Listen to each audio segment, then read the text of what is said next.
नमस्कार, knocking-news.com में आपका स्वागत है। मैं हूं गिरिजेश वशिष्ठ। मनीष सिसोदिया, दिल्ली सरकार, केजरीवाल, आम आदमी पार्टी, भारतीय जनता पार्टी, ये सब पिछले 4-5 दिन से एक बढ़िया मसाला न्यूज़ चैनल्स पे चल रहा है। लगे हुए हैं लोग, सीबीआई ने ये कर दिया, लुकआउट नोटिस जारी कर दिया, इतने का घोटाला हो गया, उतने का घोटाला हो गया, पॉलिसी वापस ले ली, वगैरह वगैरह।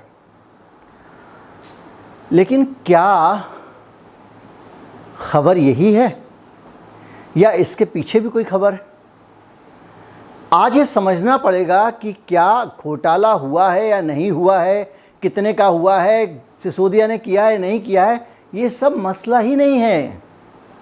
असल मसला कुछ और है, असल कहानी कुछ और है। और असल फ़र्क जो पड़ने वाला है वो उसी से पड़ने वाला है। किसने कितना घोटाला किया इस देश में इतना ज़्यादा मायने नहीं रख रहा है। मायने क्या रख रहा है? मायने ये रख रहा है कि उस घोटाले की खबर को कौन अपने पक्ष में कितना भुना ले जाता है। आज इसी पे बात करेंगे। कहीं मत जाइए, चैनल को सब्सक्राइब कर लीजिए। मैं अभी हाजिर होता हूँ। धन की आवश्यकता हर जगह होती है। जो भी श्रम साध्य काम हम कर रहे हैं, संसाधन लगा रहे हैं, उसमें भी धन की आवश्यकता है। ये धन हम सिर्फ उनसे लेते हैं जिनके पास धन है। हम हर किसी को धन के लिए विवश नहीं करते हैं, और जिनके पास हमें देने के लिए धन नहीं है उनका अधिक सम्मान है। अगर आप हमारे चैनल को आर्थिक रूप से सपोर्ट करना चाहते हैं तो हमारा QR कोड है स्क्रीन पर, और UPI ID डिस्क्रिप्शन में, उसके ज़रिए आप भुगतान कर सकते हैं। मैं अभी हाजिर हुआ।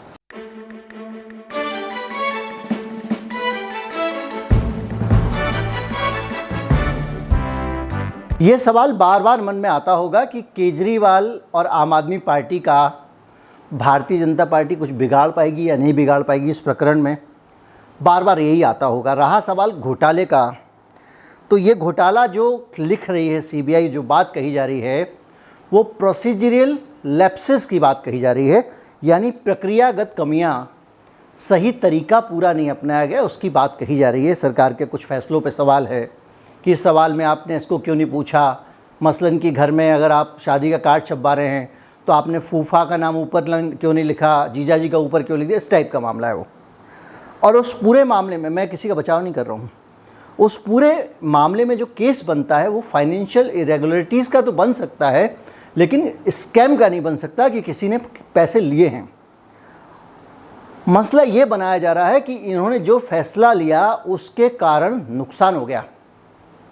अब अगर इस ग्राउंड पे जाएंगे, ये तो मेरा हमेशा से सपना है, मैं कई बार आपसे कह चुका हूँ कि मैं इस पे अभियान चलाना चाहता हूँ कि इस देश में जिसके निर्णय से भी नुकसान हो उससे वसूली की जाए। अगर कहीं पे अतिक्रमण चल रहा है, अतिक्रमण बना, तो जिस अधिकारी के टाइम पे बना उसको भी दंड मिलना चाहिए। बिल्डर तो बेच के निकल जाता है, जो लोग बेचारे फ्लैट खरीद लेते हैं वो भुगतते हैं, बुलडोज़र चल जाता है। तो ये नहीं होना चाहिए। तो अगर इनके वजह से हुआ है तो वो गड़बड़ी है। लेकिन आम आदमी पार्टी ने इस बात को लेकर पहले से ही माहौल बना दिया था। उसने ये कहा कि जो टोल है, दिल्ली का जो टोल सप्लायर कंपनियां, जो टोल का जो ठेकेदार है, उसका इन्होंने कई बार टोल उससे वसूल नहीं किया, क्योंकि उसने कमिट किया था हम आपको टोल देंगे, और उसने टोल नहीं दिया, और नगर निगम चुपचाप बैठी हुई है। प्रशासन में नगर निगम है। ये ठीक उसी प्रकार का आरोप उन्होंने इसके ऊपर लगा दिया है। ये लेकिन तकनीकी बातें हैं, इसमें मैं जानता हूं कि ये सब जांच वाँच होगी, जो कुछ होगा। लेकिन अगर आपको लगता है कि इसमें मनीष सिसोदिया फंसने वाले हैं या इसमें कोई फंसने वाला है, तो इसकी मुझे कोई उम्मीद नहीं है। उम्मीद इसलिए नहीं है कि इस मामले के बारे में 1-1.5 महीने से आम आदमी पार्टी को पता था। जब सत्येंद्र जैन गिरफ्तार हुए थे उसके बाद से लगातार हो रहा था कि अगला नंबर सिसोदिया का है। केजरीवाल खुद कह चुके थे, सदन के अंदर कह चुके थे, सारे नेता बोल रहे थे कि सिसोदिया को अब ये टारगेट करने वाले हैं। और उसके साथ ही उन्होंने प्लानिंग शुरू कर दी थी कि जब वो सिसोदिया को छुएंगे तो हमें क्या करना है। जब इतनी प्लानिंग हो तो तुम जो साड़ी के अंदर जाके छांट रहे हो, अलमारी के अंदर देख रहे हो, फाइलों के नीचे देख रहे हो, तकिए में देख रहे हो, पलंग में देख रहे हो, वहाँ आपको नोट तो छोड़िए, नोट का रबर बैंड भी नहीं मिलने वाला है। 1 महीने पहले से उनको पता था। और एक बात मान के चलिए, कोई ये कहे आम आदमी पार्टी दूध की थुली है, आप उनकी बातों से भले ही कुछ भी कहें, लेकिन एक बात बताइए, इतने महंगे महंगे चुनाव बरसात में पैसे बरसने से नहीं लड़े जाते, जनता के चंदे से नहीं लड़े जाते। इन चुनावों को कुछ लोग, कुछ लॉबीज़, कुछ अमीर लोग स्पॉन्सर करते हैं, जो सरकार में आने के बाद उसका लाभ लेते हैं। तो आप अगर ये मान के चलें कि पंजाब का चुनाव बगैर किसी उचित अनुचित लाभ दिए लड़ लिया, तो आपको गलतफहमी है। और गुजरात में जो चुनाव होने वाला है उसमें भारतीय जनता पार्टी जैसी परम धनाढ्य पार्टी के खिलाफ अगर चुनाव लड़ने का वो सपना देख रहे हैं, तो उसका पैसा कहीं पे कोई 2 रुपये की ले भी दे के नहीं देगा। वो ये जो वामपंथी पार्टियों में जैसे आता है, देख तो रहे उनकी क्या हालत है, उस तरीके से पैसा नहीं आता है। तो ये तो पक्का है कि पैसा अगर आ रहा है, चुनाव में पैसा फूका जा रहा है, देश की चुनाव व्यवस्था ऐसी है जिसमें बहुत सारे पैसे की ज़रूरत पड़ती है, तो वो पैसा कहीं ना कहीं इधर उधर दाएं बाएं से निकाला जाता है। और ये सब जानते हैं कि हर पार्टी में कोई ना कोई एक ऐसा आदमी होता है जिसके ऊपर धन प्रबंधन के बारे में लोग सोचते हैं कि भाई यही कर रहा होगा। प्रमोद महाजन दे अटल जी के टाइम में, अभी भी कई लोग हैं, और इसके अलावा समय समय पे अलग बहुत सारे नेता हैं जो अपनी पार्टी के लिए सिर्फ इसी काम में लगे रहते हैं।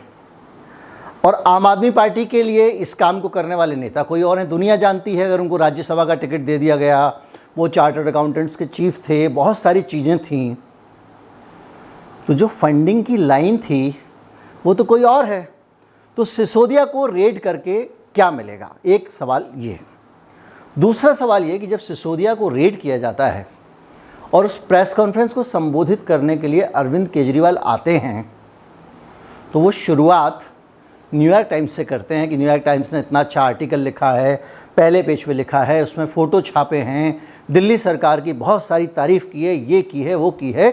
और जिस दिन दिल्ली सरकार में सिसोदिया के एजुकेशन डिपार्टमेंट का काम दिखाई चमकता है, उसके दूसरे दिन रेड डाल देती है सीबीआई। ये एक जो शैली है ना केजरीवाल की, ये शैली वही है जो बीजेपी वाली शैली है कि आप चोरी में भी पकड़े जाओ तो इतना शोर मचाओ, इतना हल्ला मचाओ, अपनी बात को, अपने कुतर्क को, तर्क को, जो भी है उसको इतना दोहराओ कि लोग आपके साथ हो जाएं। जब जब, याद कीजिए, ये मोदी शैली है, जब जब बीजेपी ने कुछ गलत काम किया है, जब जब बीजेपी फंसी है, उसने इतने ताकत से प्रतिकार किया है कि उसके कुतर्कों को उसके समर्थक तर्क मानकर दोहराने लगते हैं। सेम टू सेम आम आदमी पार्टी ने किया है। आम आदमी पार्टी ने अपना जो वोटर बेस है, उसके जो समर्थक हैं, उसको पसंद करने वाले लोग हैं, उनको ये समझाने में करीब करीब सफलता पाली है कि ये गुजरात में हमारे जाने से डर रहे हैं। इसके बाद आप एक चीज़ और देखिए, आम आदमी पार्टी बहुत सारी चीज़ें इस छापे का फ़ायदा उठा के, ये छापा जिससे कि डरना चाहिए था, नुकसान की आशंका होनी चाहिए थी, पॉलिटिकल लॉस होना चाहिए था, मिमियाती थी आवाज़ में दिल्ली के कुछ नेता भारतीय जनता पार्टी के बयान दे रहे हैं जिनको कोई वेटेज ही नहीं मिल रहा है। परवेश वर्मा कुछ कुछ बोल रहे हैं, आपने कईयों ने सुने भी नहीं होंगे उनके बयान। दूसरी तरफ अरविंद केजरीवाल की तरफ से इतनी एग्रेसिव बैटिंग हो रही है कि आप सोचिए कि सीधे सीधे उन्होंने ये कह दिया, मनीष सिसोदिया की प्रेस कॉन्फ्रेंस याद रखिए, कि मोदी जी के लिए देश के स्तर पे केजरीवाल चुनौती बन रहा है। ये एक डायलॉग है जिसको बेचा जा रहा है, जो वो अपने समर्थकों को समझा रहे हैं कि हमारे केजरीवाल मोदी जी के लेवल के हो गए हैं, इसलिए मोदी जी डर रहे हैं। ये कहा जा रहा है, ये स्टाइल है जो आमतौर पे आपको ये अभी तक कहीं और देखने को मिलती थी। और आज उन्हीं के खिलाफ शराब की दुकान बढ़ाने का आरोप, बीजेपी बहुत स्मार्ट तरीके से खेल रही थी। पूरी दिल्ली में उसने होर्डिंग्स लगा दिए कि ये पूरी दिल्ली को बेवड़ा बनाना चाहते हैं, इन्होंने शराब की दुकानें खोल दी हैं। अब आप सोचिए, इस बयान के बाद में किसी पार्टी के लिए जवाब देना मुश्किल होता है, कोई आसान काम नहीं है कि आपने गली गली दुकानें खोली हैं। लेकिन आम आदमी पार्टी जो है वो कहती है प्रति व्यक्ति हरियाणा में तो इतनी दुकानें हैं, हमारे यहाँ तो इतनी ही है। प्रति व्यक्ति गुजरात में तो आप देखिए, गुजरात में तो अवैध शराब बिक रही है, तमाम रेवेन्यू लॉस हो रहा है, तो हमारे यहाँ तो नहीं हो रहा है। उत्तर प्रदेश में इतनी बिकती है। वो पूरा जो है लेके डाटा और सामने रख देते हैं कि साहब 1000 आदमी पे एक दुकान है फलां जगह पे, तो हमारे यहाँ तो 2000 पे एक है। दुकानों की संख्या बढ़ाई नहीं है पॉलिसी के बाद में, ये भी वो बता देते हैं। सर एक ही जगह 10-10 खुली थी, अब हमने पूरी दिल्ली में बराबर फैला दिया है। तो ये जो वो लॉजिक देते हैं ना, उस लॉजिक में वो अपनी सफाई कम दे रहे हैं, भारतीय जनता पार्टी को ज़्यादा टारगेट कर रहे हैं। और ये उनका स्टाइल है कि अब देखिए गुजरात में लोग मर गए, गुजरात में लोग मर गए, गुजरात में अवैध शराब बिक रही है, गुजरात में आबकारी नीति पे आपकी हमला हो रहा है, ठेके पे बात आपकी उठ रही है, आपने ठेकेदारों को एग्जेम्प्ट कर दी कोविड काल की। हालांकि मुझे लगता है कि हिंदुस्तान में हर जगह ये हुआ है। अगर आप रेलवे स्टेशन के, साइकिल स्टैंड के, कार की पार्किंग के ठेके पे भी जाएंगे तो जब इतने दिन तक लॉकडाउन रहा है तो वो ठेकेदार उस ठेके की रकम तो देगा नहीं ना जो कमिटमेंट करता है। आपको पता है ना मामला क्या है? मामला ये होता है कि जब ठेका उठता है शराब का, तो जो ठेकेदार होता है वो आपको कमिट करता है कि भाई मैं आपको 50 करोड़ रुपए का रेवेन्यू दूंगा ही दूंगा इस ठेके से। अब वहाँ पे लग गया लॉकडाउन, लॉकडाउन लग गया तो दुकान नहीं खुली तो उनको कहा गया कि भाई कुछ आपको कंपनसेट कर देते हैं। तो वो जो कंपनसेट करने में किसी जगह पे किसी ने उसको छोड़ दिया, कहीं कुछ कर दिया। और दिल्ली में कहा जा रहा है कि उनके ठेके को एक्सटेंड करके उनसे जो रकम मिलने वाली थी एक्स्ट्रा, उसको माफ़ कर दिया गया। ये आरोप है। और ये कहा जा रहा है कि अगर इतने दिन का पैसा लेते तो आपको इतने करोड़ मिल जाते, इसलिए आपने ये अनियमितता की है। लेकिन इसी लॉजिक को लेकर वो आपको चर्चा ही नहीं करने दे रहे दिल्ली के बारे में। वो आपको दिल्ली में घोटाला हुआ है या नहीं हुआ है इस बारे में बात ही नहीं करने दे रहे हैं। वो आपको कभी गुजरात की चर्चा करवाने लगते हैं, कभी हरियाणा की चर्चा कराने लगते हैं, कभी वो आपको उत्तर प्रदेश में घेरने लगते हैं।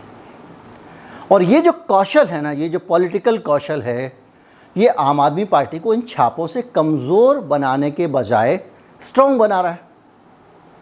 राजपूत कार्ड खेल दिया मनीष सिसोदिया ने। उन्होंने देखा कि श्रीकांत त्यागी कितनी बड़ी बदतमीज़ी करने के बाद भी सारा त्यागी समाज इसके साथ अगर खड़ा हो सकता है तो क्यों ना मैं भी राजपूतों का नेता बन जाऊं। मैं महाराणा प्रताप का वंशज हूं, झुकूंगा नहीं।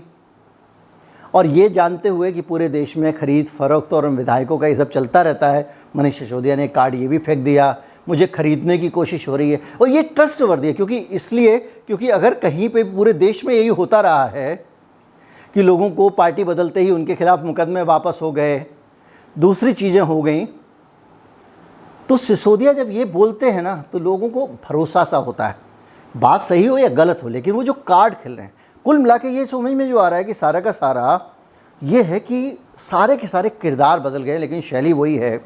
और उस शैली में बड़े अच्छे तरीके से आम आदमी पार्टी अपना गेम खेल रही है।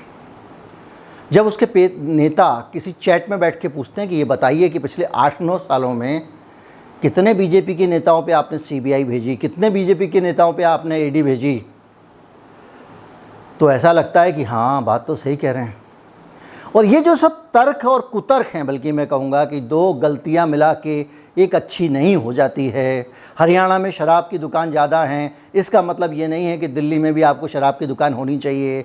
जिन लोगों के यहाँ पे गांव भी हैं, स्कैटर्ड है जिन शहरों में आबादी, उन जिन प्रदेशों में आबादी, उन प्रदेशों में आप जो है ठेके प्रति व्यक्ति ठेके की संख्या गिन रहे हो जनसंख्या घनत्व वाले दिल्ली जैसे शहर के साथ में।